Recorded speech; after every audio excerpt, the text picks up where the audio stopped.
it's really all about the ideas. What would happen before the season starts is I would go in and pitch to Larry and Jeff Schaefer. The same thing as Seinfeld. I just bring in a pad with all my ideas, and they would spark to some or not. And like, for example, when I told them the story about I had this favorite umbrella that I got from the Omni Dallas hotel, and when I lost it, I was really, you know, I was distraught because and to go back to some place and ask for a black fold-up umbrella. I mean, who doesn't have that? But they loved the idea because it became like having a fight with the guy who owns the Japanese restaurant and trying to get the umbrella back, and that the fact that it said the Omni Dallas on it, it's really not my umbrella. So, pitching those things, and then they would go off and, start to outline the story. And, you could always send in lines that you thought could work in this situation. And sometimes it was pitching things that just become little runners on the show. Like I pitched that thing to them. I hate when people say, instead of I don't like it, they say I don't love it. So, and we use that with the Hulu TV executive, who was putting something down. So it's also, using little things like that. But the real kind of magic to me of being on the show was, as a writer, you're there for all of the shooting, and you go to every location where they're at. It's all over the place. My Waze would drive me crazy, but I would get there, and it's just kind of pitching lines. Like do you remember there was the episode about the restaurant that had the ugly person's room and the attractive people room? Yeah. And Larry was walking through the ugly people part. He was like, I need a line when I'm walking through, looking at all these, ghouls. And I just pitched to him just saying, oh, look what happened here. And he was like, I love it. I love it, And so the same thing as like Seinfeld, or the Oscars, when you pitch something to make Larry David laugh is an amazing experience. And to make a billion people laugh through the host on the Oscars is, it's just a high that you can't match. Yeah. I was rewatching what at least is your first credited episode on Curb, which is Artificial Fruit from season 10. Yes. And I noticed that Cheryl Hines is the director of that one. Just because we happen to be talking on this week when she's in the news, I'm curious what your experience with her was like, and sort of how surprised you are about where she is now. Cheryl is a lovely person. She was incredible, in Curb, and a joy to work with. She's a very supportive wife. What can I say? I Yeah. mean, she stands by her man, and I can't blame her. I mean, I just don't judge people by their politics. I know this guy, Jeff Dye, comedian, and we worked on this show Better Late Than Never, that had Terry Bradshaw and William Shatner and Henry Winkler, and we went all around Europe. And when we went to Berlin, I saw that the Beach Boys were playing, and I opened for them in 1982. So John Stamos is with them. So I texted and I said, oh, we want to go. So Jeff Dye and I went. We had a great time. And recently he just sent me a picture of him with Mike Love. And it said, oh, I was telling him about how we saw them in Berlin. I said, oh, that's so great. And curious, I was like, where are you having dinner with Mike Love? He said, I kind of don't want to tell you, I'm at Trump's pre-inauguration ball. And I was like, dude, I don't, it's just not worth your time to Yeah. get into it with people's politics. It's just, it's a free country. Yeah. I did notice one detail in that episode when there's all the doodles on the wall. One of them is by Bobby Kennedy Jr. I don't know if you Oh, caught that. really? Wow. Oh, that's Yeah. fun. Yeah. At all the rap parties and all Yep. that. And Yep. And yeah, here and we are. here we are. Um, well, so Curb this past season, which you worked on as well, Larry has, insisted it's done, it's over, but he's also kind of said that before. So what do you think? Is it really is Curb really done for good? It is definitively over.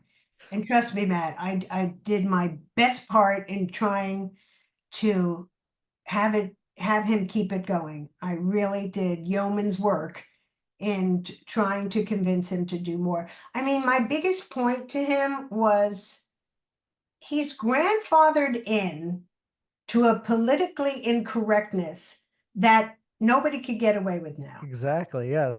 He, I definitely yeah, feel that watching the show now. right? He's, he's lovable Larry, and he can get away with it. And that's why I really pushed him. But honestly, I've never seen anybody work harder. I mean, he's there before everybody, getting his makeup and, checking out as the executive producer, checking out the scene and all that, and then performing. And, it's just an exhausting kind of job. Like even myself with Saturday Night Live, sometimes I think I didn't give it everything. I was one foot in and one foot out with stand up. Like maybe, I don't know if they'd have me. Could I go back and really do it right? And then I was thinking, it's a young, I was there when I was 29. It's a young person's. Yeah. I don't know how anyone with children or with, responsibilities could work there. Yeah, exactly. So, no, I can, yeah, it's over. He's not doing. Yeah. Do you think he'll make something else or do you think Oh, he's just gonna absolutely. disappear?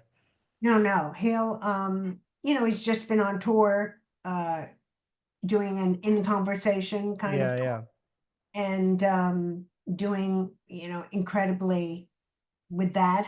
He's a creative person. He's not.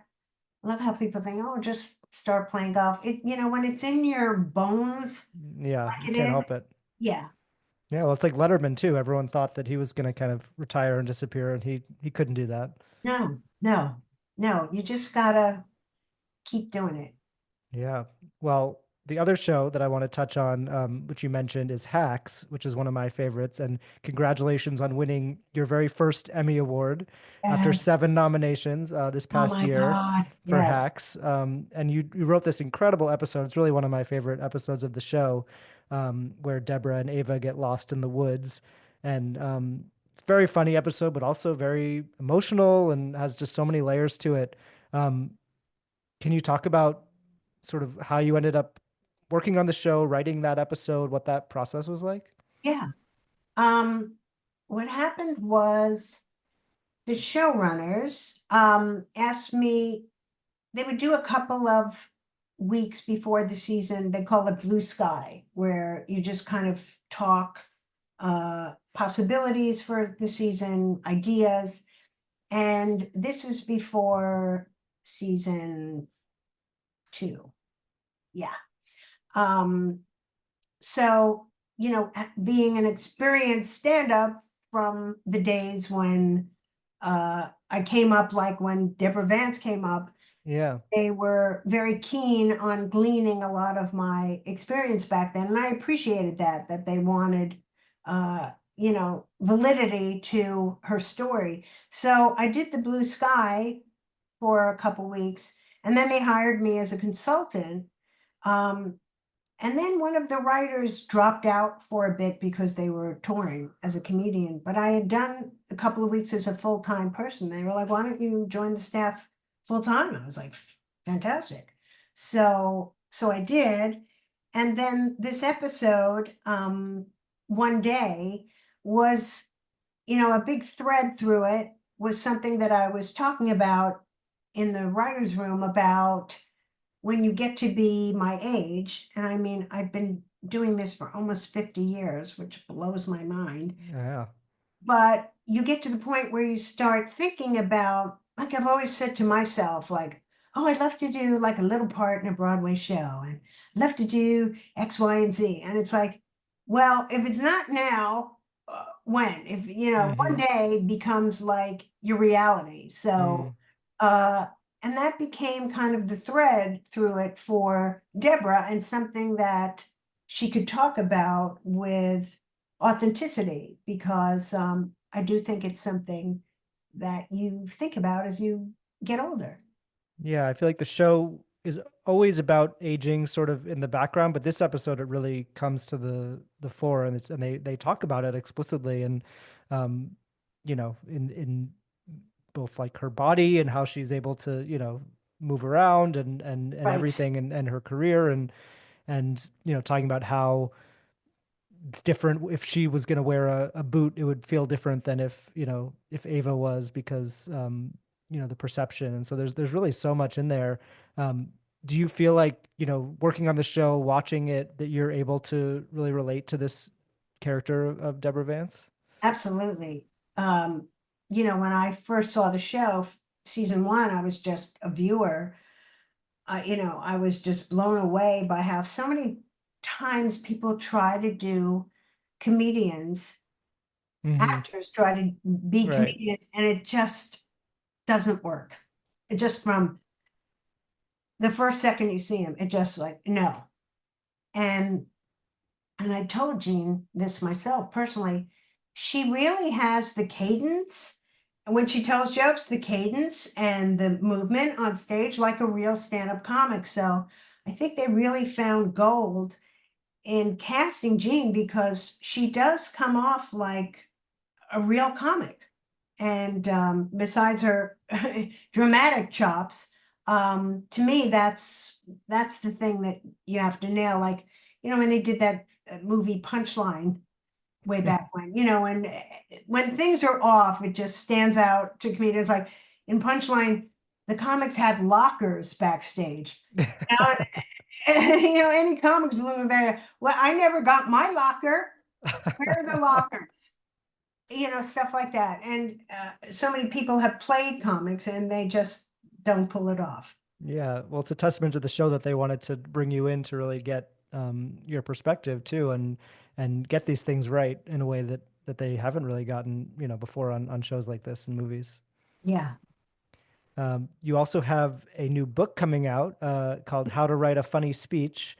Um, I was reading it, and you write that you've witnessed in your life some god awful speeches, and so of course that made me want to know, what's one of the worst speeches you've ever experienced? Well, I wrote this book along with my buddy, comedy writer Rick Mitchell, really as a public service, because I think it's not just one speech. I've gone to so many weddings where people get up and they make a speech, and not only, the stakes are so much higher now because it's videoed, but what used to be a story that somebody tells, now it's out there in perpetuity. But I've just seen not just one, so many speeches that stink up the joint so badly that it puts a damper on the entire event. And a lot of it is friends from college. I hate to say it's usually girlfriends from college who get up there and are talking about the bride.